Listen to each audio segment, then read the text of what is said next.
Morning and Evening by Charles Spurgeon, March the 10th, morning. Now in my prosperity, I said, I shall never be moved. Psalm chapter 30, verse 6. Give a man wealth, let his ships bring home continually rich freights. Let the winds and waves appear to be his servants, to bear his vessels across the bosom of the mighty deep. Let his lands yield abundantly. Let the weather be propitious to his crops. Let uninterrupted success attend him. Let him stand among men as a successful merchant. Let him enjoy continued health. Allow him with braced nerve and brilliant eye to march through the world and live happily. Give him the buoyant spirit. Let him have the song perpetually on his lips. Let his eye be ever sparkling with joy. And the natural consequence of such an easy state to any man, let him be the best Christian who ever breathed, will be presumption.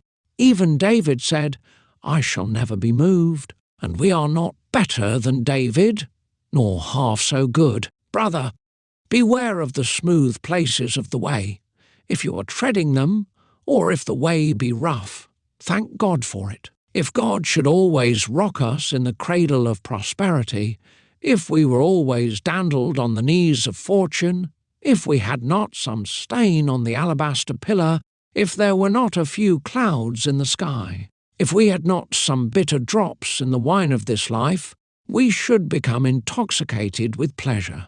We should dream we stand, and stand we should, but it would be upon a pinnacle. Like the man asleep upon the mast, each moment we should be in jeopardy.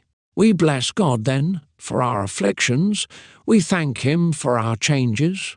We extol his name for losses of property, for we feel that had he not chastened us thus, we might have become too secure. Continued worldly prosperity is a fiery trial. Afflictions, though they seem severe, in mercy oft are sent. March the 10th, evening.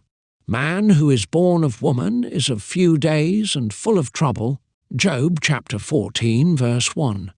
It may be of great service to us, before we fall asleep, to remember this mournful fact, for it may lead us to set loose by earthly things. There is nothing very pleasant in the recollection that we are not above the shafts of adversity, but it may humble us and prevent our boasting like the psalmist in our morning's portion. My mountain standeth firm, I shall never be moved. It may stay us from taking too deep root in this soil from which we are so soon to be transplanted into the heavenly garden. Let us recollect the frail tenure upon which we hold our temporal mercies. If we would remember that all the trees of earth are marked for the woodman's axe, we should not be so ready to build our nests in them.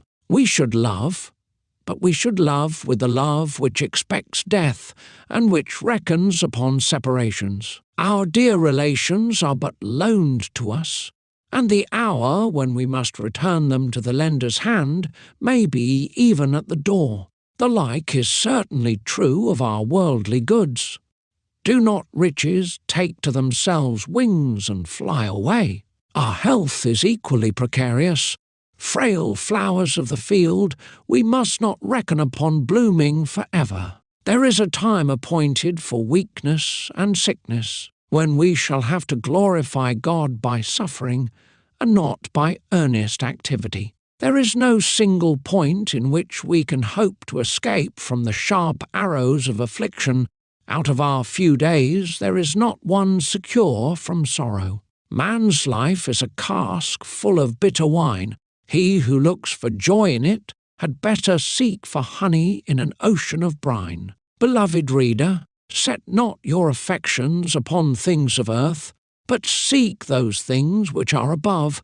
For here the moth devoureth, and the thief breaketh through, but there all joys are perpetual and eternal.